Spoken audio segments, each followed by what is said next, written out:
We were positioned in some forest. Colleagues, comrades, went to get provisions. I was sitting for a while in the dugout. An attack was launched on me. I climbed into the dugout where another comrade was. While he was watching me there, I looked out. Russian soldiers were standing. I said, "I'm one of yours. I surrender." And that's it. Well, the first thing I had to say, and Venyochka, in what state? They mostly arrive in captivity, I see, and trying a lot. Naming new injuries. Well, recently the prisoners of war we receive are usually those who have been in the forests, in trenches for several days before they reach us. Therefore, of course, the main pathology is frostbite and trench foot. In a damp environment, the foot, and this is akin to the same frostbite. What I can say about amputations, well, you understand, it's a necessary measure. That is, yes, they are admitted, and we prescribe appropriate medications to restore circulation in order to try to preserve the limbs as much as possible. But not everyone succeeds. That is, if there is a second or third degree, yes, they recover. Then, of course, sensory disturbances will continue for a long time, but the feet will be preserved. But often there are cases where it's already the fourth degree, and the tissues cannot be restored. He was taken near Lebedevka, surrendered, so to speak, on his own, because there were no supplies, nothing at all. And on top of everything, he got frostbite on his feet over 2 days. So you got frostbite? Yes. How were the relations? When you were taken to the POW camp, how were you treated? They treated us normally, without any swearing. Everything happened very calmly. I have no complaints against the Russian guys. Under what circumstances did you end up in the Kursk region? In which unit were you serving? I served in the first tank. We were told. What is the tank? 1st Tank Brigade, 4th Company. We were told, you are going to dig fortifications, and at 3 a.m. they took us in an unknown direction.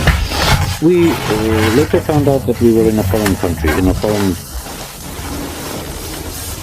What date? Around January 20th. How did your accommodations develop afterwards? Well, I lay in a dugout for 2 days until the guys found me. Then they took me with them, and I gradually lived with them in the dugout for a week. And then they retreated and took me with them, brought me, let's say, here, step by step. So you were surrounded by military positions for a week? Yes. Why did frostbite occur? How did that happen? There was no opportunity to leave the dugout because something was constantly flying overhead. Drones and so on and so forth. So you were choosing between your legs and your life, right? Yes. When you got to the medical facility, what did the doctor say?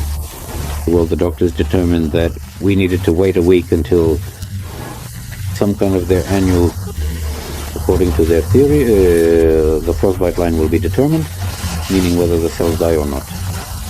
And then they performed the amputation. Well, do you agree, right? Yes, indeed, of course. Do your relatives know that you are here?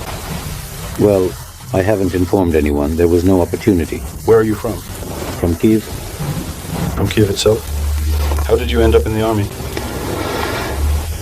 As always, I was taken by the ICC people, and within a day I was already in the unit. Did they take you without asking?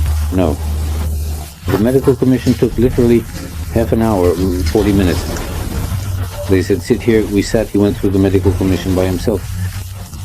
Without us. And what about this passage? They don't give it, they load it with stores. It'll be everywhere by the entrance. Is that necessary, right? I won't. The entrance is everywhere. Calmly to the store. In general, even you can't count on people, as you can see. Everyone is walking around with some kind of parallel. Even you see the city of Minsk, it's already so small. There's the market, you go out, and you don't see a single man anywhere. Everyone, not even the girls, are walking around. Are they hiding here? Well, of course, they're hiding. What else? Why do they want to defend the motherland? I don't know. Since January, already, Orzhowski with Lemon Orzhowski was transferred to an assault unit. And no one asked anything whether you want it or not. Papers were signed that you're going, and so he was transferred to an assault unit. Is the amount of assistance they receive adequate? The amount of assistance is provided in full?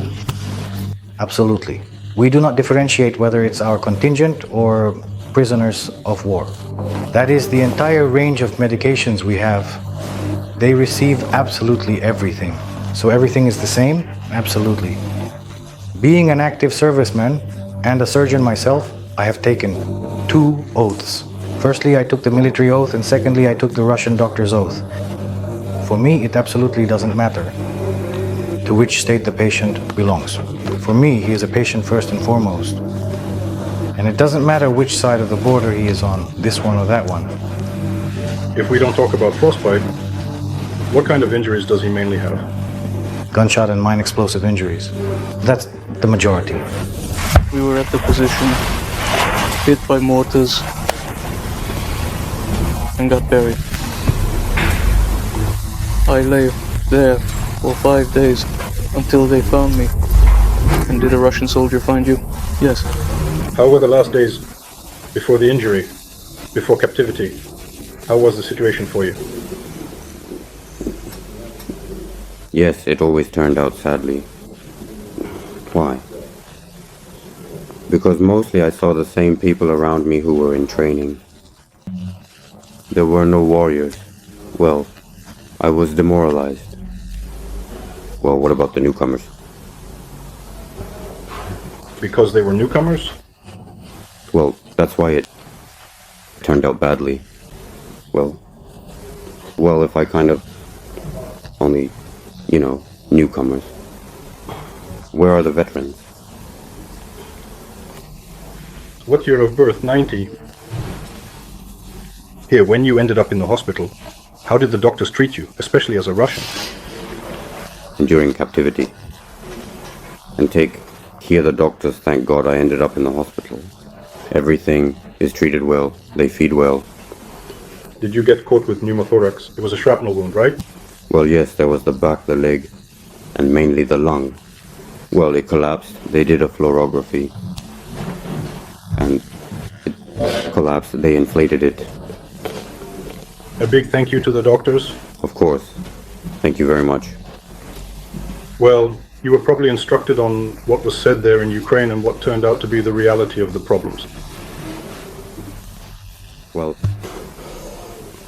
in general, of course, we were told that surrendering, that they don't take prisoners. It's customary to give up.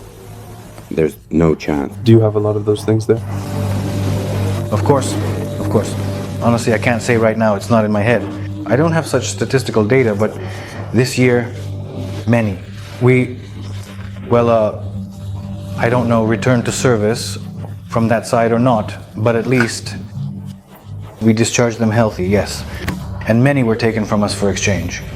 Well, we signed up indeed, the operation was done. Here I am on crutches myself, back and forth. It's okay. So you can walk on crutches normally now? More or less, I can go out on my own, so they say. Under what circumstances did you get injured? With sneakers? Where? At the position. At the position where standing. We'll see. I'll go around somewhere. Well, there were positions called Mars and Zion. Well, I don't know. They left it to their own discretion now. What settlement? Huh? Settlement. Which one, I think?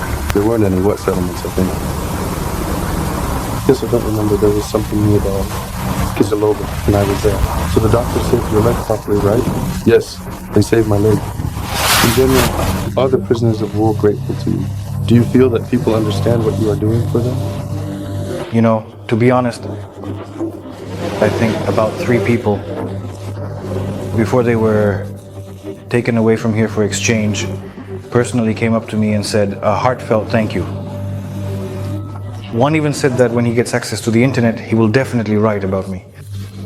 I don't know if he will write or not, but at least naturally they are grateful. Why? Because here we treat them simply humanely, like people. They receive full meals here.